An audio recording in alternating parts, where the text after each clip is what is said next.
রাধে রাধে, নমস্কার। আরও একটি নতুন ভিডিওতে আপনাদের সকলকে স্বাগত জানাই। কেমন আছেন সবাই? আশা করি সবাই ভালো আছেন, সুস্থ আছেন। আর রাধা রানীর কৃপায় আমরাও বেশ ভালো আছি। তো আজ শুক্রবার, এখন বাজে সকাল 7টার মতো। তো প্রতিদিনের যেটা আমার নিয়ম, তো আমাকে প্রতিদিন সকালে নিয়ম মাফিক কাজ করতে হয়। মানে নিয়মের একটু এদিক ওদিক হলেই আমার সব কাজ উল্টোপাল্টা হয়ে যাবে। তো এই জন্য আমি সকাল সকাল আমি যে নিয়মে যেভাবে প্রতিদিন ঘুম থেকে উঠি, যে টাইমে, সেই টাইমেই কিন্তু আমি প্রতিদিন ঘুম থেকে উঠি। ঘুম থেকে উঠে প্রথম আগে আমার কাজ স্নান করা, স্নান করে এসে তিলক সেবা করি। তিলক সেবা হয়ে গেলে তারপরে গুরুদেব যে আমাকে দীক্ষা মন্ত্র দিয়েছে, তো সেই দীক্ষা মন্ত্র স্মরণ করা, তারপরে রাধারানীর শ্রী চরণ চিহ্ন স্মরণ করি। প্রথমে আসনে বসেই প্রথমে ফার্স্ট কাজ হচ্ছে শ্রী রাধারানীর চরণ চিহ্ন স্মরণ করা।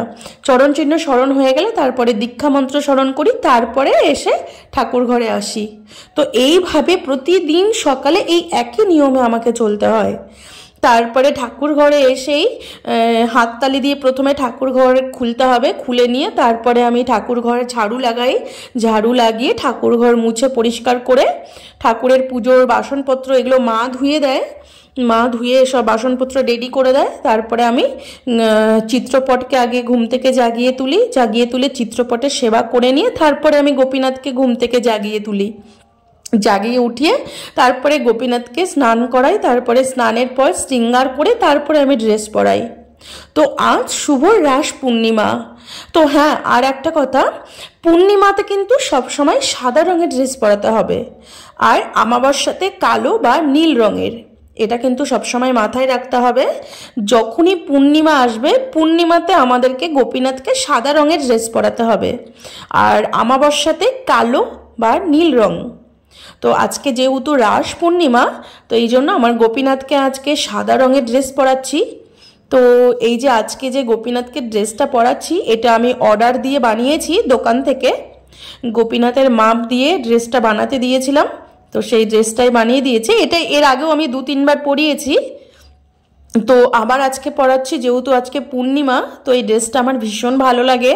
আর এই রাধারানীকে যে যখন এই সাদা ঘাগরাটা পরানো হয় না, মানে পুরো ঘাগরাটা এত সুন্দরভাবে ছড়িয়ে থাকে, মানে ভীষণ ভালো লাগে যখন আমি গোপীনাথকে এই ড্রেসটা পরাই।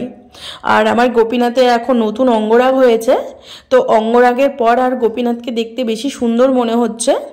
তো যাই হোক, তো এখন ড্রেস পরানো হয়ে গেলে তারপরে হচ্ছে গোপীনাথে অর্চন করব, অর্চন করে আরতি করব, তারপরে গিয়ে গোপীনাথের সকালে বাল্যভোগ লাগাবো। তো আজকে রাস পূর্ণিমা, তো আজকে আমাদের লাস্ট দীপদানের দিন। আজকে আমরা লাস্ট দীপদান করব। তো আমরা এখানে 12 মাসই দীপদান করি। তো রাস পূর্ণিমাতে কিন্তু কুণ্ডে মানে দীপদান হবে আজকে। মানে দামোদর মাসের তো আমাদের শেষ হয়ে গেছে, তো আমরা দামোদর মাস শেষ করেও রাস পূর্ণিমা পর্যন্ত দীপদান করি। তো যাই হোক, দেখো আমার গোপীনাথের শৃঙ্গার হয়ে গেল, কেমন সুন্দর লাগছে আমার গোপীনাথকে, ভীষণ সুন্দর। মানে আমি নিজে শৃঙ্গার করে আমি নিজেই বারবার আমার গোপীনাথকে দর্শন করতে থাকি। মানে এত অপূর্ব লাগছে রাধারানীকে। আর আমি সব ম্যাচিং সেট হিসেবে গয়না পরিয়েছি রাধারানীকে।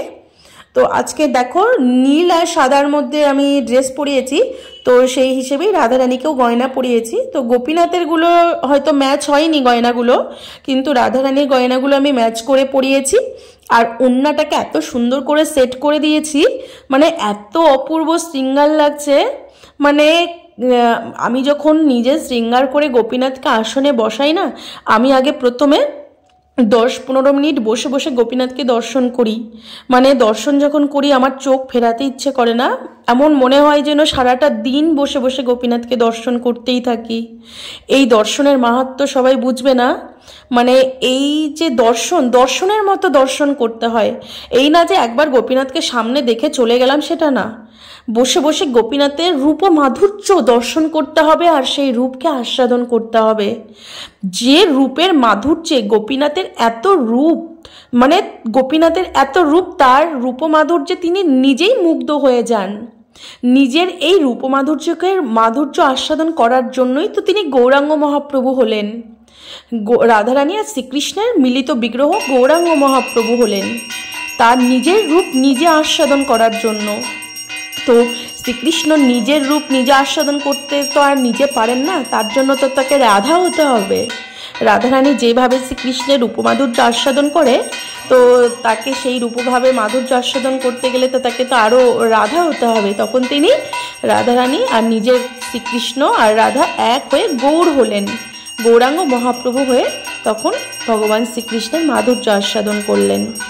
এত অপূর্বতার রূপ দর্শন করতে করতেই পুরোটা দিন কেটে যায়। সারাদিন কাজ করি, সেবার কাজ করি, আর এসে এসে গোপীনাথের রূপ দেখে যায়, দর্শন করে যাই। তো মানে এই রূপের যে আস্বাদন যারা করেছে তারাই অনুভব করবে, এটা মানে সাধারণ মানুষ এর অনুভব করতে পারবে না। তো যাই হোক, এখন আমি আরতি করছি।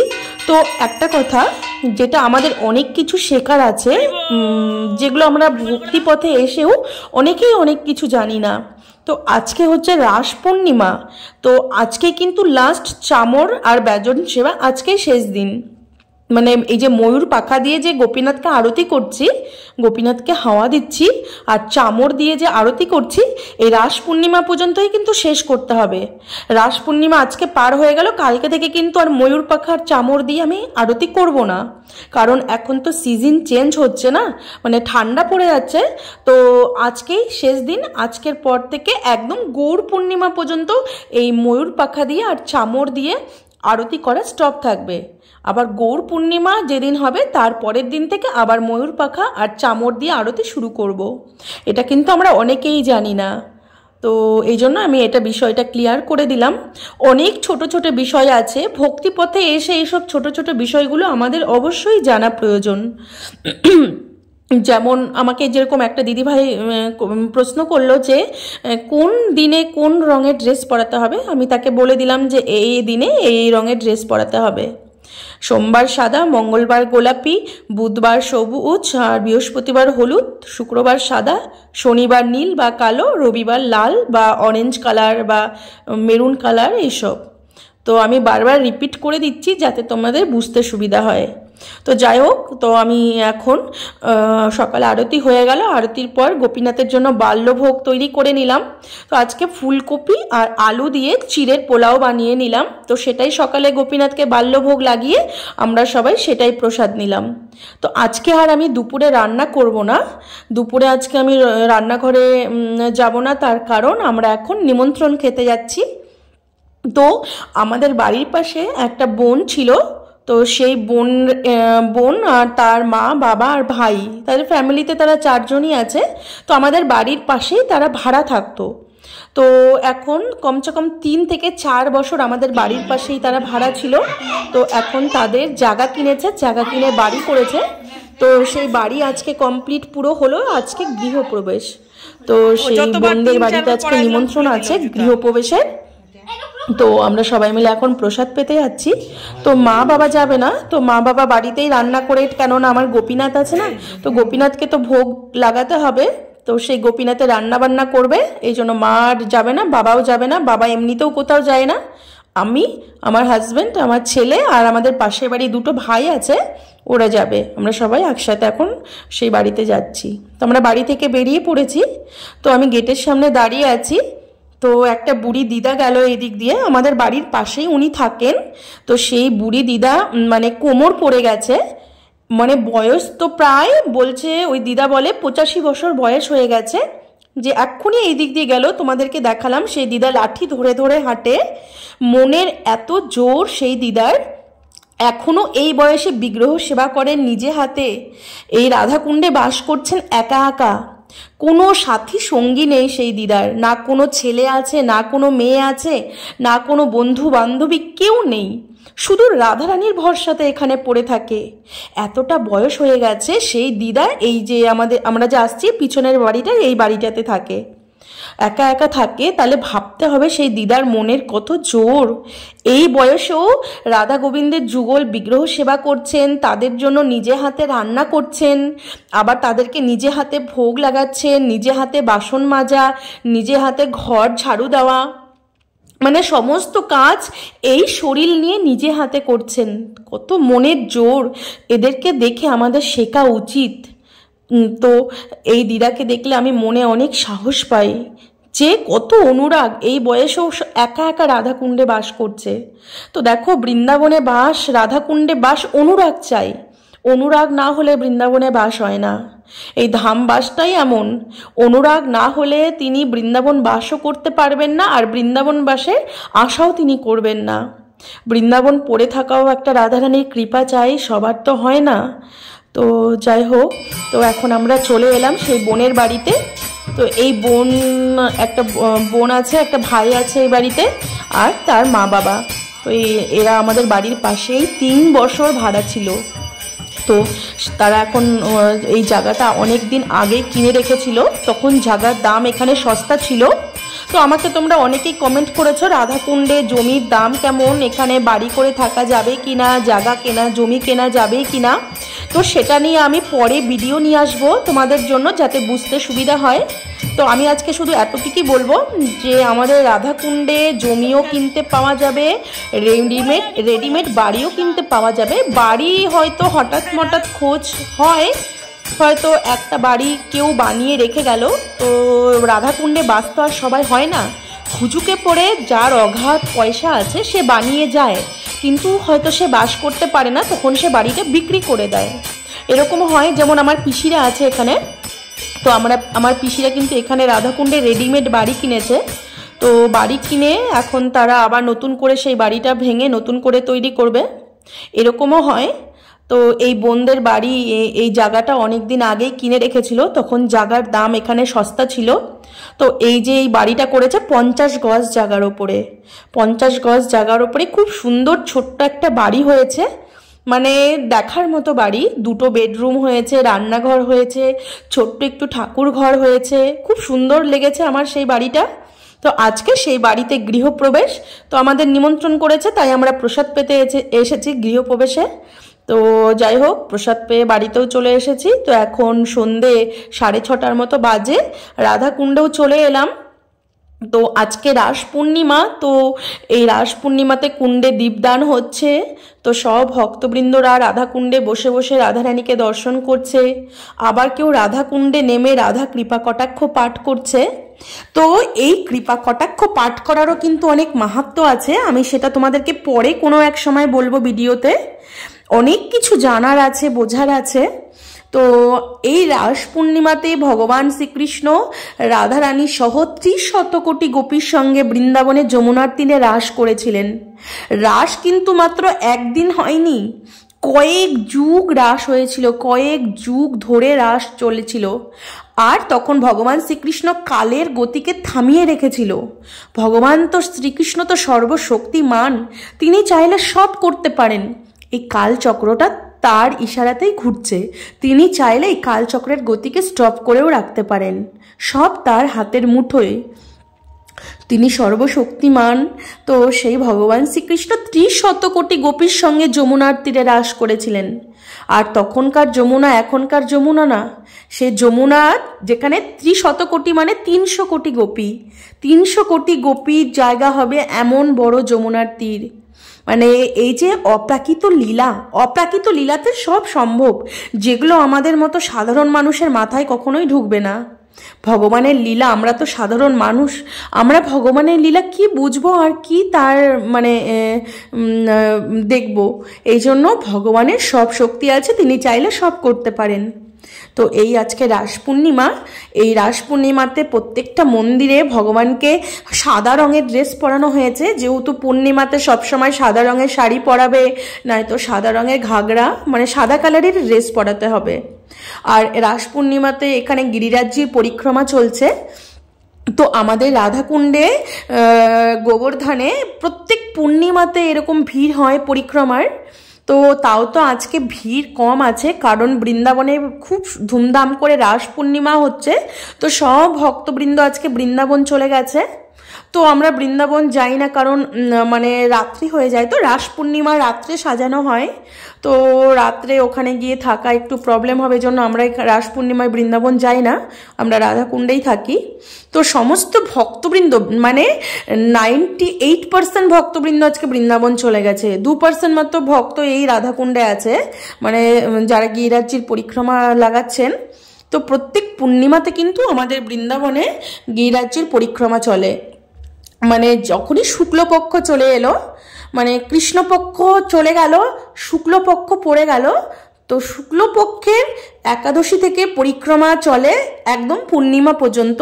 প্রচণ্ড ভিড় হয়, প্রতি পূর্ণিমাতে এখানে মেলা হয়, মানে এত ভক্তবৃন্দের সমাগম হয়। আর তাছাড়াও শনি রবিবার, এই শনি রবিবার দুদিন এত ভিড় হয় বৃন্দাবনে আর রাধাকুণ্ডে, কারণ শনি রবিবার দুদিন ছুটি থাকে। তো সমস্ত দিল্লির ভক্তরা এই শনি রবিবার এই বৃন্দাবনে দর্শনে আসেন। সবথেকে দিল্লির ভক্ত এই রাধাকুণ্ডে বৃন্দাবনে বেশি আসেন, গিরিরাজ পরিক্রমা দিতে বেশি আসেন। তো শনিবার অফিস করে চলে আসে, শনিবার ছুটি থাকে, রবিবার ছুটি থাকে, সোমবার সকালে চলে যায়। তো এই জন্য শনি রবিবার সব থেকে বেশি ভিড় হয় আমাদের রাধাকুণ্ডে বৃন্দাবনে। গোবর্ধনে তো সব থেকে বেশি ভিড়। দানঘাটিতে সবাই পুজো দিতে আসে। আর এত আনন্দ রাধাকুণ্ডে বৃন্দাবনে, গোবর্ধনে আনন্দই আনন্দ। আমরা বাংলাতে আনন্দ দেখেছি এক দুর্গাপুজোতে, এক দুর্গাপুজো হলে এক কালী পুজোতে, বাস এই দুর্গাপুজো কালী পুজো ছাড়া আদার্স আর কোনো দিনে আনন্দ নেই। আর আমাদের বৃন্দাবনে রাধাকুণ্ডে অল টাইম এমন আনন্দ, মানে আনন্দের বন্যা বয়ে যাচ্ছে, ভক্তবৃন্দের বন্যা বয়ে যাচ্ছে, এত ভক্তবৃন্দের সমাগম হয় এখানে। আমরা বাংলাতে মাত্র ওই বাংলার ওই সীমাবদ্ধ ওইটুকুর মধ্যে ওইটুকুই মানুষকে দর্শন করেছি। আর বৃন্দাবনে আসার পর, রাধাকুণ্ডে আসার পর, মানে গোটা ওয়ার্ল্ডের, পুরো ওয়ার্ল্ডের মানুষ এখানে আমরা দর্শন করি। পুরো ওয়ার্ল্ডের ভক্তবৃন্দ এই রাধাকুণ্ডে দর্শনে আসে। তো বিকেলবেলা সারাদিন সেবা পুজো করে, ভজন সাধন করে, বিকেলবেলা হলেই আমরা রাধাকুণ্ডে পরিক্রমা দিতে বেরিয়ে যাই। রাধাকুণ্ডে বেরিয়ে এসে রাধাকুণ্ডের তীরে বসে বসে এই গোটা পৃথিবীর ভক্তবৃন্দ এখানে দর্শন করি। এত সুন্দর মানে জায়গায় আমরা বাস করি এখানে, এটাতে মানে সাধারণ মানুষ বুঝতে পারবে না। যারা ভক্ত তারা কিছুটা হলে অনুভব করতে পারবে রাধাকুণ্ড কি এমন স্থান আর গোবর্ধন বৃন্দাবন কি এমন স্থান। যারা অভক্ত, যারা কোনোদিন বৃন্দাবনে আসেইনি, তারা কিন্তু বুঝতে পারবে না। যারা ভক্ত তারাই একমাত্র এর মর্ম বুঝতে পারবে, এই বৃন্দাবন ধামের মর্ম। তো রাধারানীর কৃপাতে বৃন্দাবন ধামে বাস পেয়েছি। গুরু কৃপাতে, অগাধ গুরু কৃপা ছিল আমার ওপরে, যার কারণে এত ঝড় ঝাপটা সহ্য করে বৃন্দাবনে বাস করছি। আর আমার বিশ্বাস গুরু কৃপাতে আগেও বাস করব। সকল ভক্তবৃন্দের আশীর্বাদ আছে, কৃপা আছে। তো এই বৃন্দাবনে বাস করতে গেলে আগে উৎকণ্ঠা চাই যে এই বৃন্দাবন ছেড়ে আমি কোথাও যাব না, তবেই সে বৃন্দাবনে বাস করতে পারবে। আর যার অনুরাগ আছে যে বৃন্দাবন ধাম ছেড়ে এক পাও আমি কোথাও যাব না, একমাত্র বৃন্দাদেবী রাধারানী তাকেই কৃপা করবে। তো যাই হোক, তো আমাদের কুণ্ডে দীপদান হয়ে গেল। আমরা কুণ্ডে দীপদান দর্শন করে, নিজেরাও দীপদান করে এখন আমরা বাড়ি ফিরবো। তো আমাদের কুণ্ডের ওপরে একটা হনুমান মন্দির আছে বড়, তো সেই হনুমান মন্দিরে আজকে 56 ভোগ হচ্ছে। তো এই 56 ভোগ ব্রজবাসীরা খুব এরা ধুমধাম করে 56 ভোগ করে। রাধাকুণ্ডেও 56 ভোগ হয়, তারপরে গিরিরাজের তটেও 56 ভোগ হয়। তো আজকে সেই হনুমানজির 56 ভোগ, মানে 56 ভোগ মানে 56 রকমের প্রসাদ ভোগ লাগানো হয়। বিভিন্ন রকমের মিষ্টি, বিভিন্ন রকমের সন্দেশ, নিমকিন, ফল, তারপরে অন্ন ভোগ লাগানো হয়েছে। তো আজকে সেই হনুমানজির 56 ভোগ দর্শন করে এখন আমরা বাড়ি ফিরে যাচ্ছি। তো আজ এবার রাধাকুণ্ডের নিয়ম সেবা, দামোদর মাস শেষ হয়ে গেল না, তো ভক্তবৃন্দ অনেক কম হয়ে গেছে। তো যারা দামোদর মাস এখানে রাধাকুণ্ডে পালন করতে এসেছিল তারা সবাই চলে গেছে বৃন্দাবনে। তো যারা সবাই তো আর একটা মাস থাকে না, একটা মাস থাকার ক্ষমতা সবার হয় না, কেউ আধা করে করে চলে যায়। আর রাস পূর্ণিমা বৃন্দাবনে সবাই বৃন্দাবন চলে গেছে। তো যাই হোক, আজকের মতো ভিডিওটা আমি এখানে শেষ করছি। আবার দেখা হবে পরের ভিডিওতে। সবাই ভালো থাকবেন, সুস্থ থাকবেন। রাধে রাধে।